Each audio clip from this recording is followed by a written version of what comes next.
Hello, my name is Cheryl Coletti, and I'm a registered nurse with a master's in nursing education and the clinical program manager at South Shore University Hospital Cath Lab. I've worked in healthcare for over 20 years, beginning in EMS, then became an emergency room nurse, and then transferring into cardiology. Thank you to the American Heart Association for letting me contribute to this chest pain toolkit, and I hope this information is helpful in reaching your facility goals. I have no disclosures. And for this presentation, I'm going to briefly discuss South Shore's program background and then the project pillars for this initiative. But I cannot stress the importance of collaboration. We would have never been able to achieve these results without the partnership and communication between the emergency department and the cath lab. A bit of our program background. The best practice goal is to obtain a 12-lead ECG for all patients presenting with a cardiac-related chief complaint within 10 minutes upon arrival to the emergency department. At South Shore, historically, we had very poor compliance with this. Our average door-to-ECG time hovered around 11 to 12 minutes, and for the past couple years, our compliance rates were in the 60s. In 2020, the American Heart Association updated criteria for mission lifeline recognition, and door to ECG, which had previously been a quality measure, would now be included as an achievement measure. We would need to achieve and then maintain 75% compliance to keep our gold status. The timing of this project's kickoff led to some significant challenges. The COVID pandemic began in 2020, and like many hospitals, we had significant staff turnover, both at the bedside and within administration. Our ED volume also continued to increase year over year. That increased volume, coupled with newer and inexperienced team members, posed significant challenges in this project. But with the initiatives we put in place, we were able to make significant improvements to our door to ECG compliance, both increasing compliance rates and decreasing the amount of time of arrival to ECG. We still have fallouts, but we also now have a structured process and open communication between the departments.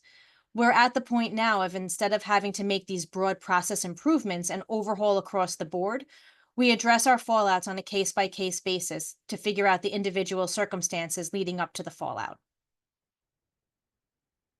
And let's talk about the initiatives and how we achieve these results. Our team focused on three main pillars: education, utilizing targeted data, and raising awareness. Nursing and patient care support are the two main teams who drive this initiative. We needed to connect with staff at the bedside to gain a better perspective and then build our education around their needs. We held focus groups with the nurses and the nurses' aides. And these were not structured meetings, it was an open forum, but speaking directly with the staff provided valuable information of what was happening at the bedside and then enabled us to tailor our education to meet the unit needs. It was also important to keep evolving our approach to education and keep it dynamic. Recently, we started running mock code STEMI drills with our Systems Center for Learning and Innovation. We run through code STEMIs on site using a standardized patient and a simulation mannequin, and then have a full debrief with the team to discuss our opportunities. One common theme we heard in the focus groups was a desire to understand the rationale behind these program goals and then a need for quick reference tools. The emergency department leadership started their ED fellowship program for the new hire nurses, and this is an intensive orientation program for the new graduates hired directly to the ER. A Mission Lifeline AMI care lecture was included in their classroom time to explain in detail the program, why our hospital participates, and then review patient outcomes related to STEMI care. In these lectures, we talk about AMI pathophysiology, nursing care, and key points of documentation. Most recently, we've added a cath lab observation day to the new hires to help solidify our goals and build camaraderie between the units. We've also created several quick reference guides and tools. We created an ECG cheat card. We used the picture provided by the American Heart Association as a quick reference tool for signs and symptoms of a heart attack, and created our own STEMI patient prep checklist. A big part of education was involving the registration staff. When patients arrive through walk-in triage, they're quick regged first and then they see the triage nurse. This was originally done to help with throughput in the triage area, but it ended up negatively impacting the door to ECG time. I met with the registration leadership and we created packets that were rolled out in meetings and huddles. The team was not asked to do anything clinical, but if a patient directly stated they were having chest pain, shortness of breath, or any related symptom, the registrar was to alert the triage nurse immediately. But it was very important to empower all team members and help them to understand the impact that they have on the patient, regardless if they're directly doing patient care. The next project pillar was utilizing targeted data.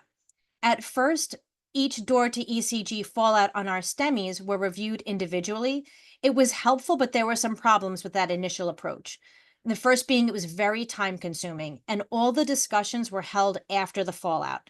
So, you know the phrase hindsight is 2020? It was very easy for us to identify what went wrong afterwards, but it wasn't helping us improve care. We were collecting a lot of information, but it really wasn't helping us get ahead of that curve. And then secondly, we're a high volume facility, but we have relatively few STEMIs compared with the number of patients who arrive with cardiac related chief complaints. And with that N being so small, it was difficult for us to identify trends in the fallouts. We really needed to target our efforts. I worked with one of our senior managers to create a door to ECG scorecard. Every day, I get the previous day's DOH log, pick out all the potential cardiac patients who arrive through walk in, not just the ones who ruled in with AMI, and review the chart for a door to ECG time.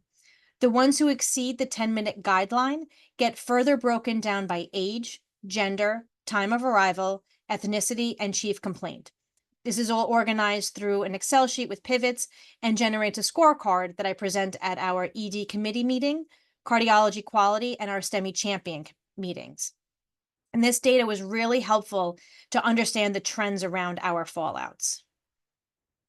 So just going back to our scorecard, for example, that precise data we collected, we found that we were primarily struggling with middle-aged female patients with a chief complaint of chest pain. When we brought this information back to the team through the champion meetings and our focus groups, we found out that the biggest reason was privacy. We simply didn't have enough bed spots to accommodate an ECG on our female patients. We brought this up through leadership, and they were able to create more bed spots with privacy screens. Another example was the time of day. We found out that we were falling out primarily between 3 p.m. to 11 p.m., and that's our hot spot for shift change and meal breaks. Again, we brought that information through ED leadership, and they were able to rework the schedule so there's always an aide assigned to walk in for our ECGs. And most recently, a second triage station was set up to help accommodate during those high volume times. So the third pillar being raising awareness. Those smaller meetings and individual discussions became the foundation of our STEMI champion committee. Previously, we had departmental meetings, but we didn't have a place where cardiology and emergency care met to discuss care goals and the quality initiatives specific to AMI care. The STEMI champions are open to everyone who interacts with the patient, with the thought that everyone has an impact on our outcome, and hearing everyone's perspective helps us work better together for our patients. The champion committee has been helpful in bringing team members together, raising awareness of issues and problem solving. For example, we recently had a fallout where the patient was Spanish speaking, but there was difficulty finding the interpreter iPad. The case was reviewed, and our patient experience and language access team presented at our next champion meeting, reviewed all the resources available, where to find an equipment, and how to access interpreter services in an emergency. We also recently created the Mission Lifeline for Leadership Committee. This group is comprised of directors, unit managers, and physicians from both the ED and cath lab, along with a representative from our quality department.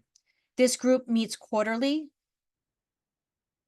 to keep leadership up to date with our most current program standings, our stretch goals, and our project process.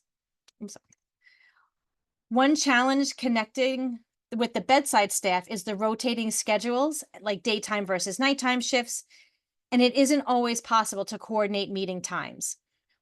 All data, meeting minutes, and updates get posted in our STEMI encasement outside the ED and cath lab break rooms to help raise program awareness. We also have a running Teams chat for our STEMI champions, offering another outlet to connect with the champions in between meetings.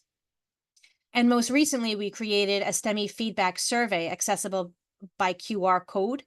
The goal here is to have a convenient way for all team members to provide feedback or ask questions about the case.